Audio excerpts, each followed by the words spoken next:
Hello? Hi, this is Marlon. How are you doing? Oh, I am doing very well this evening, Marlon. Thank you.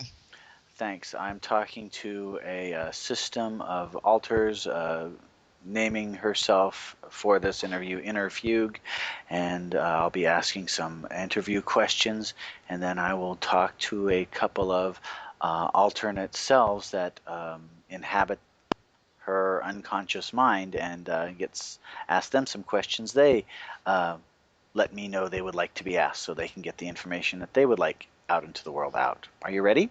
I believe so. Thanks very much for doing this with me. I appreciate it. Oh, thank you. Thank you. You're welcome. So, firstly, how do you identify the people inside? I don't really identify them as people. I identify them as personalities. I'm the people. I'm the person through which they come through. So I identify them as alters, and what they are part of an alter system or alter systems. Okay. And how do you identify yourself? As the front or the main the main personality, the conscious part. Hmm. How many different alters are you consciously aware of? I'm probably roughly 100 to 150 alters, and probably have day-to-day contact with probably 10 to 20 of them on a daily basis. Do you have systems, ways to arrange alters? Yes, that's what I actually that's what they do is they arrange themselves without my help into an alter system. So that's how they categorize themselves. So that therefore that's how I categorize myself, or how I categorize them as well, is from what system they belong to. So examples: there are systems for protection. There's systems for um, special signals. There's systems for hypnosis. There's systems for all different kinds of things. Hmm. Do your alters signal you to come out, and how do they signal you? They do signal to come out. Some of them do, not all of them, but the ones that do come out usually on a regular basis, or that want to come out on a regular basis. I'm not exactly sure what process they have to go through in order to come out, but they do come out, and when they come out, it truly is like a switching process, so that they are now part of I don't know how to explain it, except that they're now the conscious, or part of the conscious, whereas before they weren't. Are there alters that just come out? Yes, yes, there are alters that can and have and occasionally do just come out, that without any sort of prompting or signaling or even letting me know that they want to come out. They just sort of come out. Are you aware of the switching? I am aware of the switching. I'm not aware of the timing that's happening while they're out. So, and that also actually depends. A lot of times, all of a sudden, they'll switch, and especially if somebody else calls them out. And at that point, no, I'm not really aware that I am switching. It's like an automatic thing that happens, and all I know is that 1 minute I'm part of the conscious, and the next part it's like I'm kind of asleep. Me, as in the front personality. Are all your alters friendly? The ones that I interact with are all very friendly. My understanding is there are alters that are not friendly, that are angry, or part of what they refer to as demon systems. They being um, the alters themselves, referring to themselves as demon systems. Were all your alters self-created?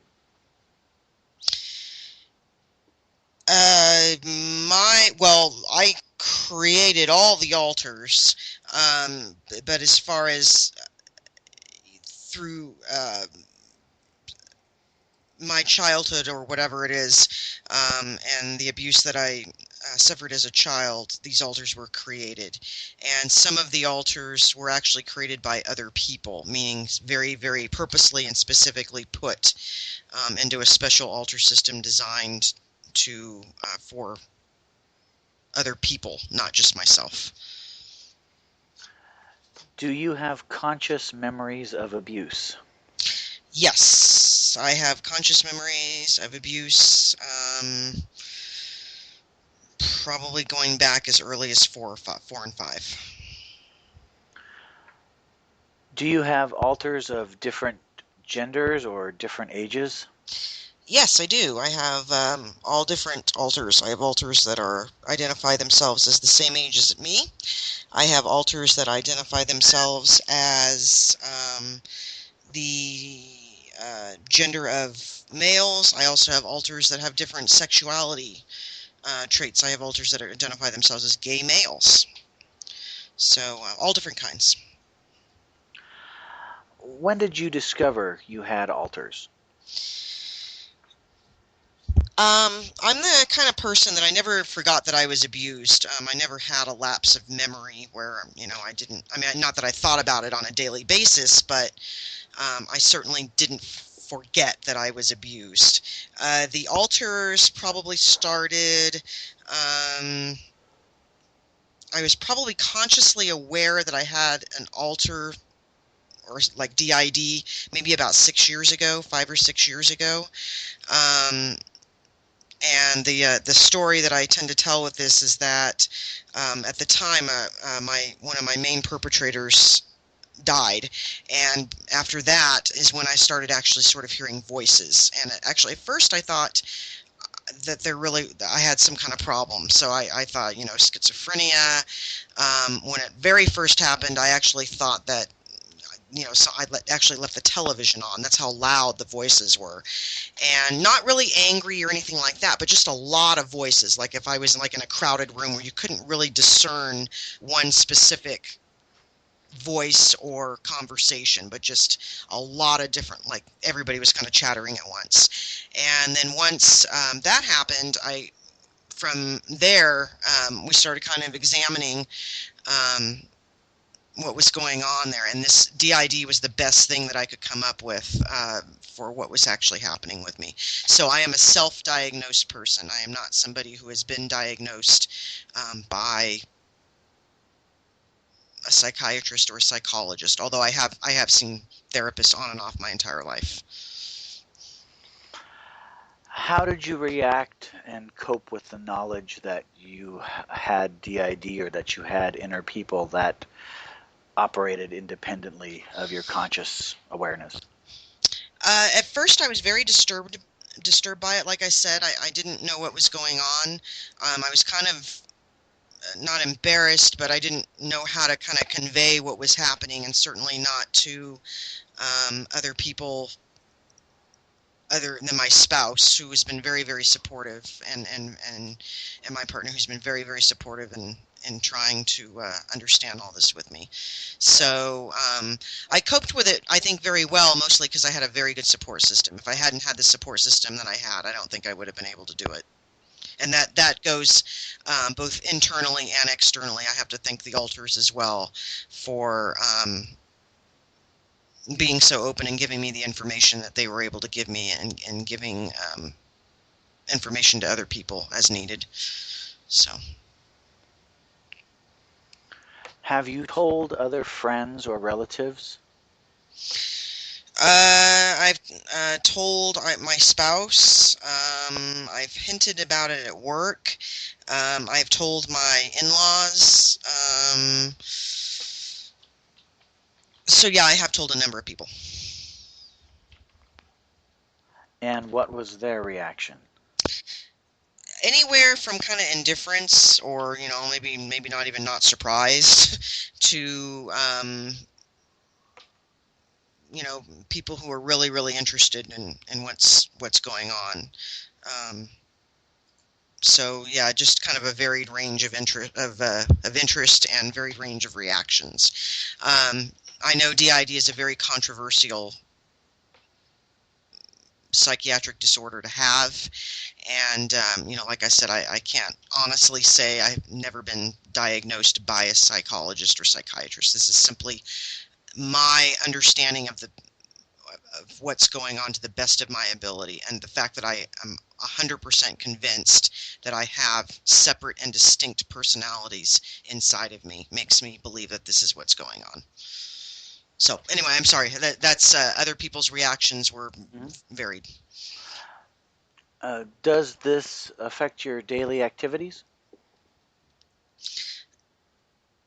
Not as in disruptive, but in the fact that I feel that every day I need to at least give the others or the alters a chance to express themselves, because I believe that's where a lot of problems stem from with myself and with other people, is when you kind of try to push them down or subdue them. Just like anybody, they want to be heard. So I try to make sure that every day whoever needs expression can come out and have that expression, but not really in a disruptive way. I don't usually experience them in a disruptive way. Sometimes I do. There are times that they will come out or they want to come out, and I'm simply doing something that and also I have the option a lot of times of ignoring them. Not all of them. Some of them still just want to come out, but a lot of times if they have unless it's an emergency, I'll just not. I've learned to ignore or dissociate from the voices in my head even. So there you go.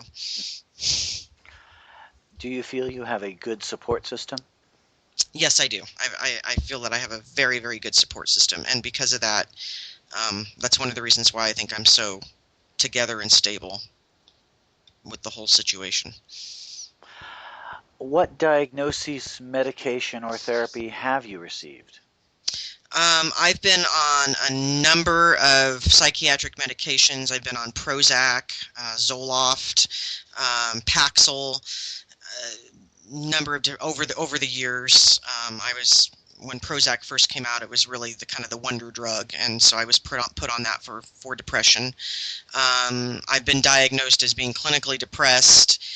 Haven't had to spend any sort of time in a psychiatric setting or anything like that, but like I said, I've been in and out of therapy probably since I was 10 or 11. So seen both psychologists and psychiatrists, people who can actually prescribe medication. I've been on sedatives before, very heavy-duty prescribed hypnotic sedatives, because I was having difficulty concentrating and difficulty sleeping. So,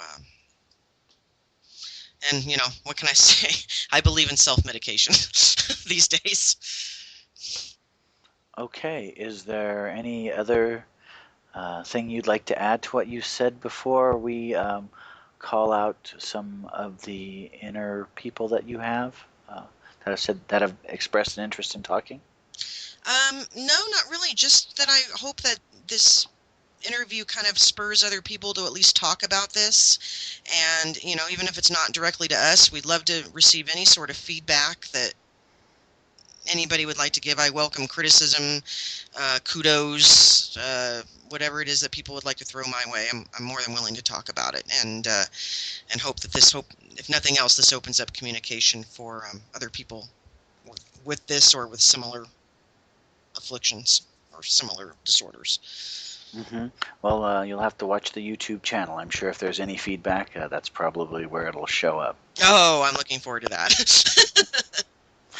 Thank you very much. Thank you.